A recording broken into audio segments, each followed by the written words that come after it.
Issues, a program that explores topics affecting Wilmington and you, the people who live, work, and visit this wonderful city. I'm your host, John Rago. On today's program, we have multiple issues to discuss, such as education, economic incentives, public safety, business, transportation, and parking here in the Wilmington area, all from the perspective of young professionals who live and work in our city. A new report has just been released that tells us a lot about how younger people think, what's important to them, and how they view Wilmington, and what they think, by the way, could play a role in our city's future.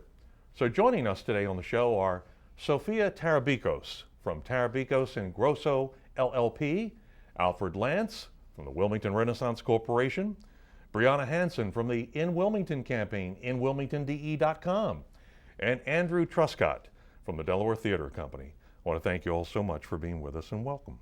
Thanks for having us. I found this is the report. I'll just hold this up briefly. This is the report, but I'm going to refer a lot to it, obviously, today. I found a statistic that I thought was really, really interesting. I didn't know this in Wilmingtonians. I'm not sure if you know this either. But the population, if you take 100% of the population, 49.6, almost half, is 35 years or older, and nearly half, therefore, is 34 years of age or younger. Now, the young professionals are like in, 20 to about 30, 20 to 35 is the young professionals, and these all are what are called millennials. Now, we were joking before the show, it's almost like they're new specimens that have joined us, but they do represent, a different kind of thinking, and it's so important, I think, for the city of Wilmington. If you think about it for a moment, other than some folks who are serving on council right now who are from the younger generations, for the most part, the city has been run for years by people from the older side of things, if you will. And I just happen to think that there's a different kind of thinking, and one may be, and I want to go through some of this report, but one may be right away, I want to start with public safety, because I read in here where these young people, and by the way, you're 4 of about 25 that served on this task force. And the task force was put together by the mayor's office, and I'll say more about that in a little bit. But anyway, in terms of public safety, you say right away, like, we're not stupid. We kind of know where the crime is in Wilmington, so as opposed to being worried about crime, we just won't go there. And so I thought that was really, really interesting. I mean, it's like common sense, right, Alfred? Yeah, absolutely. I think one of the challenges with crime and safety in Wilmington and public safety in general is that Wilmington as a whole gets sort of characterized in terms of, being this safe place that you really don't want to go. And that's not necessarily true about the entire city. There's certainly areas that struggle with tremendous challenges.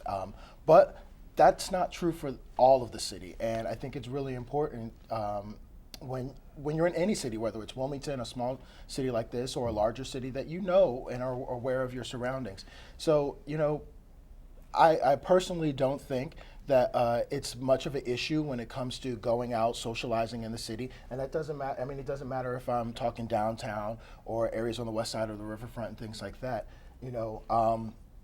There's a lot more in Wilmington than its crime and safety problems. So, and I think a real challenge is that we need to start to talk about where those areas are really experiencing those issues, right, and deal with them. But a blanket characterization of the city is part of the problem.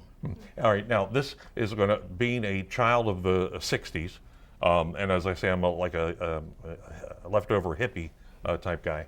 But this question is probably really going to sound corny, but I'll ask it anyway. As far as you living and working in Wilmington, and any kind of influence that your parents or the people important to you in your life have in your life right now, do they say anything to you? Like, my grandmother does. What does she say? With every article that she reads about somebody, any piece of crime downtown, I mean, it's just more of the be careful have somebody walk you to your car. Mom, I walked to my car at 2 o'clock in the morning after a really late night in the office, and I felt completely safe. Mm-hmm. It is all about perception.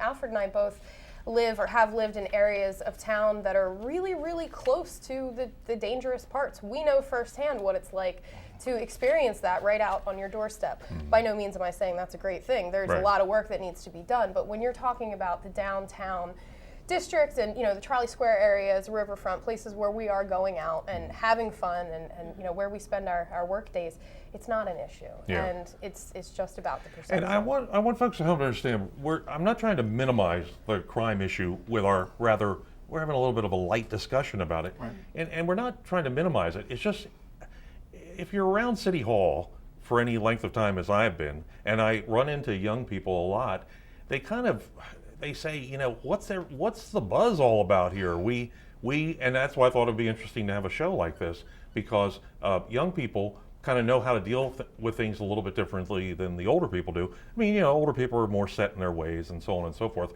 And then a lot of people, as you noted in your report, are folks that don't even live here, haven't visited here in a while, and they don't really have a good sense of what Wilmington's all about. I mean, it's not the Wilmington you read about all the time. Well, on a national scale, I mean, to go back to your second question there, my parents were like, so what's in Wilmington?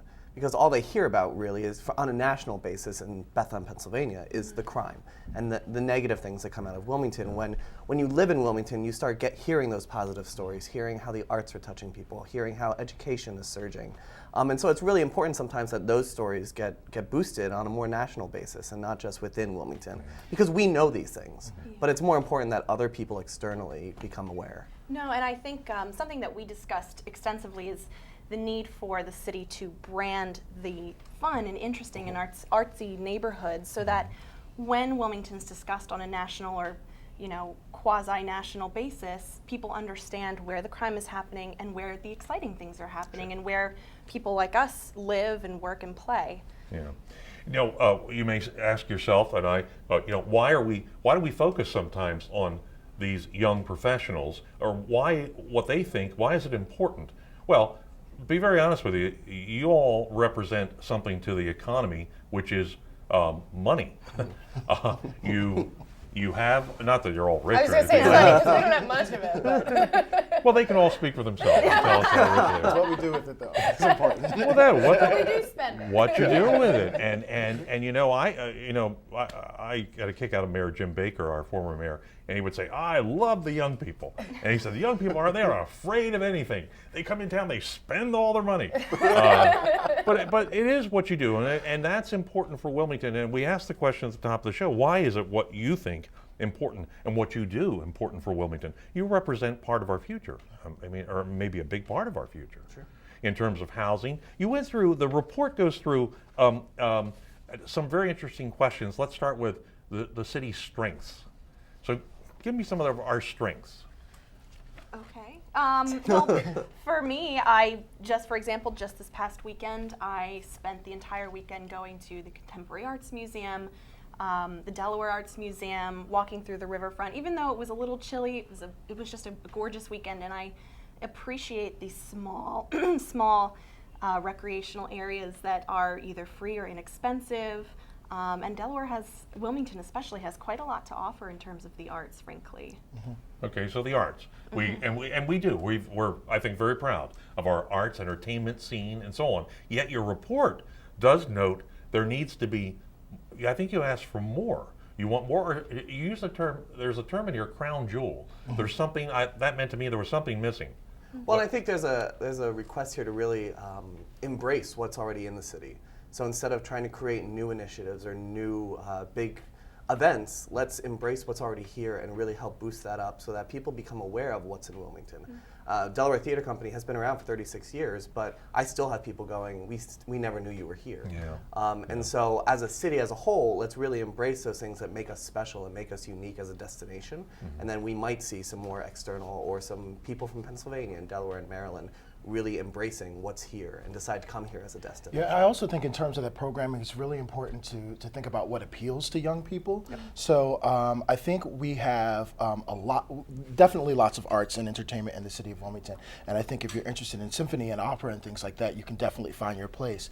If you're looking for more cutting edge contemporary things, you have to look a little bit more closely. You have to dig a little bit more. So I think things like City Theater Company, amazing.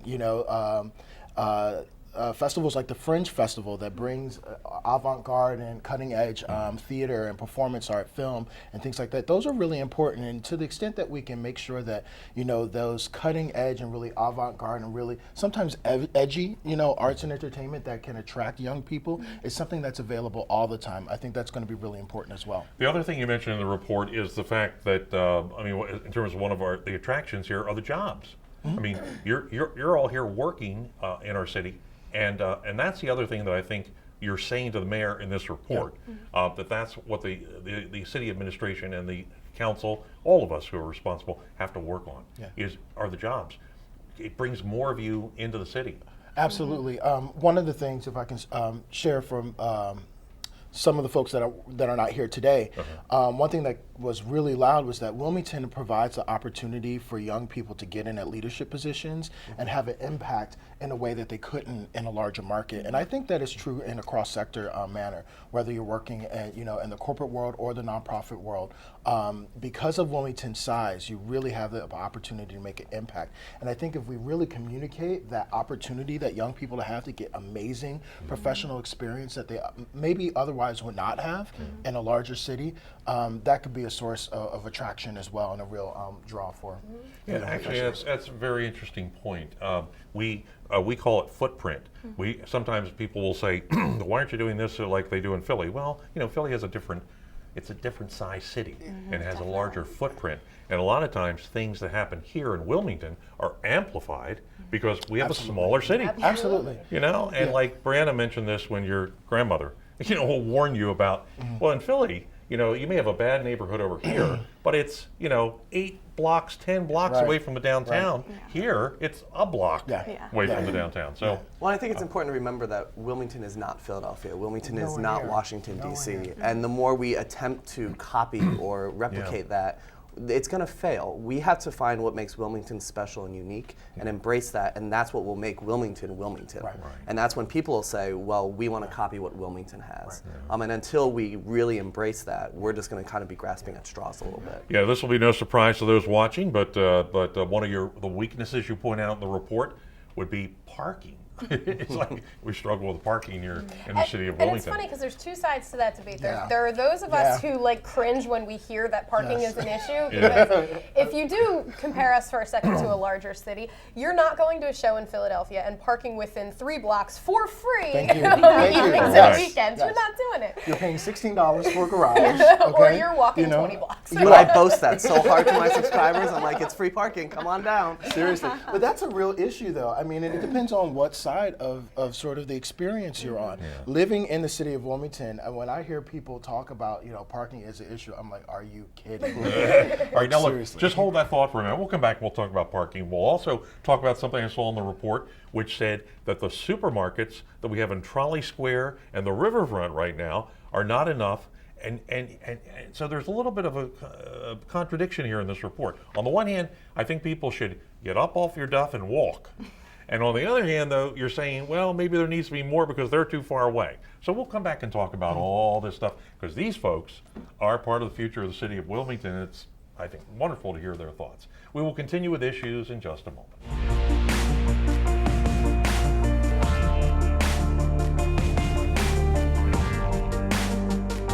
All across the country, the number of suspected overdose deaths attributed to heroin or prescription painkillers is on the rise. Delaware state law now allows for family members, friends, or individuals with an addiction to be trained in a single 1-hour class on how to use the nasal spray commonly known as Narcan, an emergency medication that can help reverse the effects of an overdose. The free classes will be on a first-come, first-served basis, and registration is not required. The Narcan nasal spray kit costs $50, but there are also provisions for those who cannot afford it. For more information, call Brandywine Counseling at 302-504-5920.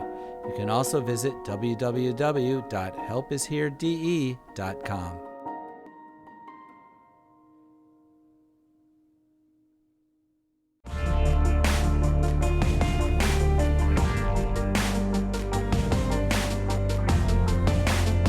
We welcome you back to Issues, and today a variety of issues coming from our young professionals who are guests on the program today. They're part of a group of about 25 young people put together by the mayor's office. They met over a series of meetings starting in 2014. They just issued their report in 2015. But again, it's like talks about Wilmington and the future of our city and some ideas about some things we all ought to think about. So I urge you to get a copy of the report from Mayor Williams' office if you want to take a look at it, because some of what these young people think is very important, is very interesting, and some things we can use. But just before the break, we were talking about parking. So we've struggled. I was in the previous administration, we struggled with parking. We tried to do things a little bit differently, and then we go back and forth with the fact that yes, there are some parking issues, but yes, it's a heck of a lot easier in Wilmington to go to a show and park for free and so on and so forth. So go ahead. Spend a little time with parking, and then we'll go on to something else. I would say one of the things that I think does need improvement, a lot of our garages, people that are looking for, covered parking lots, they close early. I mean, there are some, I won't name names, but there are some garages in the city where after, I think it's like 8 o'clock, you can't get your car out. It's stuck in there all night long. That's crazy. Yeah. So, I mean, there's certainly some issues, and, there are areas where there's room for improvement.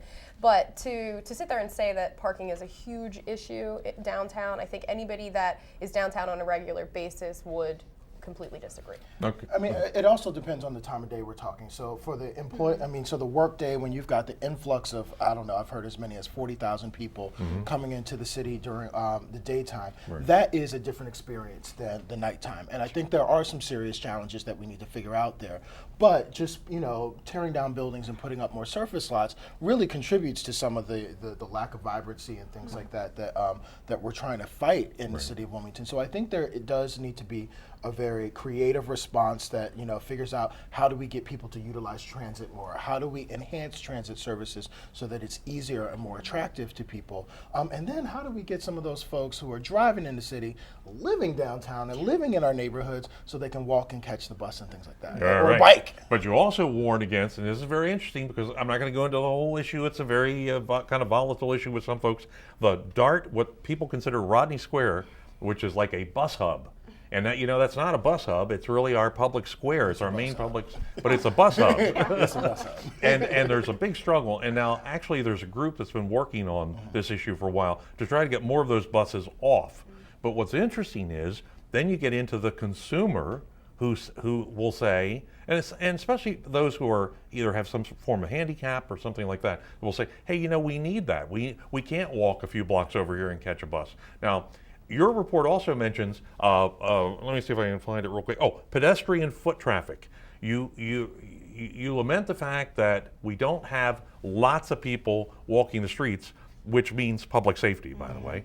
When I was growing up here in the city of Wilmington in the 60s, 70s, 80s, we used to have to say, excuse me, to try to get through the number of people walking on the sidewalks in the city.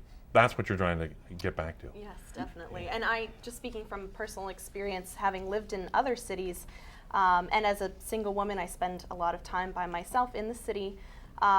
It is a matter of safety for me and vibrancy as well. It's great that they're putting new apartments, that very large new apartment building on Market Street. And I really hope that'll bring a great sense of vibrancy to the area and more bodies on the street, because it's an area that could really use it on the weekends especially. Yeah. Well, look, you keep preaching what you're preaching and trying to help the city with your ideas, and we will see more people walking these streets and enjoying the amenities here in the city of Wilmington, and we'll kind of hopefully bring it back. Now, cities went through a transformation. I mean, look what happened to cities. Everyone fled to the suburbs, and it's very interesting, and not for you suburbanites and maybe watching the program, but I think it's really interesting right now because some of the same urban issues that they fled the city from, they're having now in the suburbs because they're growing up and becoming more urban-like. So it's really interesting. I think it's more like how we deal with each other, how we treat each other, how we help each other, and so on and so forth. That has more of an influence on a lot of things, Okay, so we talked on entertainment and social activities. I won't necessarily go back on that, but you want more things like biking for bikers. So there's in the transportation area again, but biking paths. The other thing I think you want, I really like, were the dog parks. Yeah. Yeah. I mean, go ahead. Why is that important? Well, I think dog parks are, excuse me, dog parks are sort of an amenity, excuse me, or an amenity that sort of communicate the type of neighborhood you're in. I think once you get into neighborhoods of certain socioeconomic levels, people want to be able to, they're looking for certain, characteristics that just say, this is the type of neighborhood that I want to live in. I know when I moved into Cool Spring, one of the first things was on the list is like, where's the dog park? And there are lots of dog owners in the community, and it's a way to socialize, to bring people together, and build community. But also, it's a way of reclaiming public spaces. So to the extent that you're talking about vacant lots or parks that go dark or are not well utilized, putting that sort of active use to them can also address public safety issues. So it's an amenity issue, but it's also a public safety as well as a community building issue. So, and when you're talking about building vibrant communities, you have to put those things in there. Yeah. Does it surprise you? I hear people now will say, again, growing up in a different time, where neighbors would talk to other neighbors and so on and so forth. Now we hear from people who say, no, I just go home at night, close the door. Now, you'll hear that in some high crime areas, I understand that.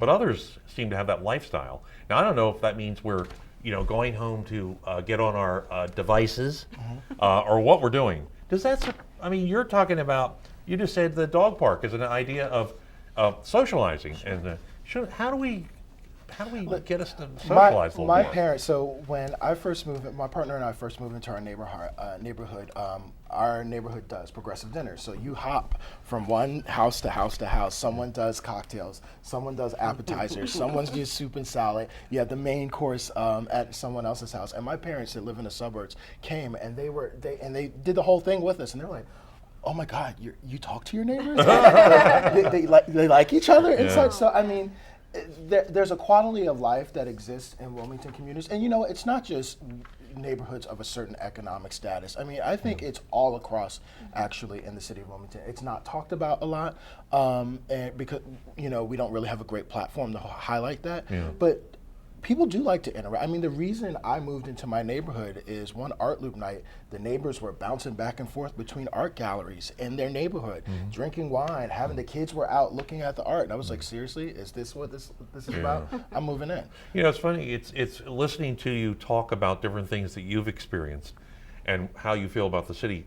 It's almost like we're talking about a different city. I hear people say more and more Wilmington is like a tale of two cities, and I guess do you think maybe it's simply because that crime issue has overshadowed so much? I think that's a big part of it. I think that's what sells sometimes. Sells like in newspapers? Anything, really. It's a lot easier to talk about something that's difficult to talk about. Yeah. So crime, while none of us really like that it exists, it's really easy to bring it up in the first thing. Whereas not a lot of people interact like Alfred's neighborhood might be able to do. I live in Westchester, PA, so I have a lot of students around me, and I don't really want to deal with some college kids sometimes. So I very much will go home or find selective areas to go. But I don't have that neighborhood that does something like that. And so for me, I don't have something positive sometimes to always go home and talk about. And I think it's just easier sometimes to sell fear. And that's why we only hear about crime. Let's look at a community is a whole group of stories. Each individual has a different story. So let's embrace that and let's talk about them. Yeah. I think that's what makes Wilmington unique. How do you, and Breanna, I turn to you for a moment because you're helping to manage the INWilmingtonDE.com site, which should and was always set up to be that portal, that information portal where we can share information. So how do we? I was a little surprised in the report that it mentioned it didn't say that the INWilmington site was used as much as I thought it. Did that surprise you? It wasn't. Well, it did. I wasn't able to make the first meeting, which was the focus on play. Oh, I see. And afterwards, when I read the notes, I was like, Yeah. and Andy knows because Andy was there. There's a very, very vibrant arts community. There's a lot to do. We've already touched on that. There is a portal that is this vehicle that's ready and waiting to spread the word. We need the help pushing that vehicle forward. This is all perfect timing. We are, as you know, getting ready to redevelop the INWilmington site, and we're going to put a focus on neighborhoods and the things that weren't included the first go around because of where the funding came from for the project. But really, this is a perfect opportunity to redesign this so this can be the community tool for all. I mean, there's a lot to showcase in Wilmington. It's not just the downtown, job opportunities. It's not just the arts and entertainment. We are a fantastic community. I'm very lucky to live in the Triangle, so I have a similar experience to what Alfred has in Cool Spring, where it's a neighborhood. I mean, they people get together and they roll their sleeves up and they get stuff done and they communicate and they have fun together and it's just. Yeah. I feel like I grew up in a suburban neighborhood that is very similar to what I'm living in now, and I love that. I don't know. I mean, not granted, Wilmington doesn't have the feel of New York City or Philly. I don't know if I could live downtown in a city like that, where it's just concrete and high rises. Yeah. I love my own what feels like my own little piece of suburbia. 5 minutes from downtown. I got to tell you a story. For years, I would visit friends, and because I like to visit New York and Washington and Philadelphia, and then friends would say, like in Philly especially, they'd say, "Why did you move to Philly? Why I would always give the same answer, which was, "You don't understand. I have my Wilmington to go home to," and there was just something about it. It was off the beaten path a little bit, but it had enough for me, and and that was years ago. We've lost a little bit of something, but we're wrapping up the show here. So look, just in final thoughts. Obviously, you're positive about our city. I mean, tell me about, what do you think here in terms of how much influence can you have in terms of young people? Well, I mean, I've noticed even just from this group alone, it seems like we have quite a few engaged, active, very interested parties who are within that millennial, young professional age group. And so I think there's a lot of promise here and a lot of people who really want to make this city the best that it could possibly be, because I know for myself, I don't plan on leaving. This is my home. I was born and raised here, and I love the city of Wilmington. And I agree with you. I love to visit New York. I love to visit Philly and DC, and they're easy to get to from Wilmington. But this is my home. It's my nice, small, comfortable city, and we all want to make it the best that it could possibly be. Listen. Well, congratulations to you, the four of you, and then your colleagues who are on this panel. I would urge again those watching the program to get a hold of the report. It's once again, it's called the Young Professionals Task Force report.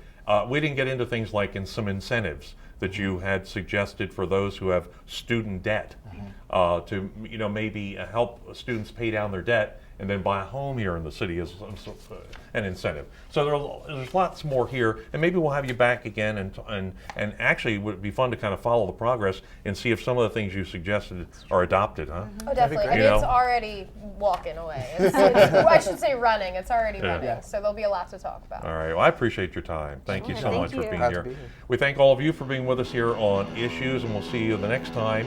And thanks so much for being with us.